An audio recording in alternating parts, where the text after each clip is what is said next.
Go ahead. All right. Hello, good morning, everyone. I'm Cameron Catapusan. These are my colleagues Andrew Barron, Colin Lippman, and Tim Yan, and we are here to talk to you about the treatment and prevention of cholera. Okay, so here's a summary of our overall goals. So to treat and prevent cholera, we want to improve water sanitation in the capital of northeastern Nigeria, Maiduguri. So we plan to partner up with two water organizations called LifeStraw and Drink Up. And we also plan to build sanitation centers in communities throughout Maiduguri. In these centers, we're going to focus on education. We're focusing on educating the people of the hazards of drinking unclean water. And we project that our plan will take about 6 years to complete. And we have an estimated total budget of $3,763,208. This is Vibrio cholerae, and it's commonly found in contaminated streams and streams, which is a problem since most Nigerians get their water from such streams. Now, it's very effectively treated by drinking clean water and just generally getting rehydrated, but that's where the problem comes in. Most Nigerians do not have access to clean water. It is very hard to obtain there, and in fact, they get their water from contaminated streams, just like I mentioned before. And along with not having any feasible access to any sort of treatment, they also generally don't know how to prevent cholera or generally anything about it, since most schools don't even put any main focus on, say, health and safety. All right, so our goals is to treat, prevent cholera, and also lower the number of the infected people by 25%, which is around 30,000 people. We will be creating 20 health centers around Maiduguri in a 20-mile radius. And we will be distributing treatment and prevention supplies such as zinc tablets, life straws, water filters, anti-diarrhea pills, and other forms of treatment. All right. Just like my colleague Andrew Barron had said in his previous slide, we are going to spend around $3,763,208. Now, that cost consists of home and building expense as creating an office building and also a storage facilities here in the United States. We'll also have home business, meaning we will have a board of committees. We will also have permanent workers working with us. We will also have the abroad workforce, which is where most of the money will be allocated towards, and that is doctors, translators, nurses, and also construction workers to help us create these sanitation centers.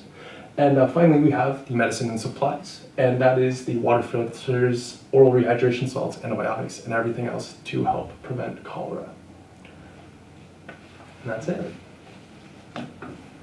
Great, thank you guys very much. We Thank you have for your time. time for questions anywhere from the board. So on the workforce that you allocated $2 million for, Yes. who oversees that? How does that happen? I'm just curious. Those are the people that live there, I assume. Well, it depends, because again, we do want some of the best doctors and nurses there, because what happened is previously in 2013, there was this massive Maiduguri outbreak of cholera, and that's why we wanted to set up our facilities there. And with that, we also do want translators to help translate what the doctors are saying to the people, for example, or what the educators that we will have want to say to the people on how we prevent cholera. Mm-hmm. As well as, for example, if you were talking about construction workers, they will be from the United States, and we will fly them to Maiduguri. And also, we can have a workforce that was, based around Maiduguri already. So. Do you have a timeline? Like how long is this going to be going on indefinitely, or is it you're just going to set things up and then stay forever, or? Would you like to answer? Our timeline is around 6 years. The first 2 years will be buying supplies, hiring workforce, and actually flying them over to Nigeria. And then the next 4 years would be distributing, teaching, and just helping the people with cholera. You mentioned two collaborators, LifeStraw and Ring Up. How are you going to work with them? Where do they come into play? Well, with Life Straw, it's like a straw that we'll provide to the people of Nigeria, and it's literally just a straw that like has a bunch of water filters in it that they'll use to, I guess, put in dirty water, and then it'll help them get clean water. And then Drink Up is an organization that focuses on water purification. So they will also help us distribute and install the water filters that we are bringing to Africa. I'm more curious about that life straw because that sounds really interesting. So is it just a straw that filters water? Yeah, it has like built-in filters inside the straw, and you put in dirty waters, and when you, I guess, suck up the water, it goes through the filters in it. Do you know how long it lasts or? It lasts 365 days. So, Wow. And what's the cost? I'm just curious. cost, it varies, because what happens is if you buy it in bulk, the price is less.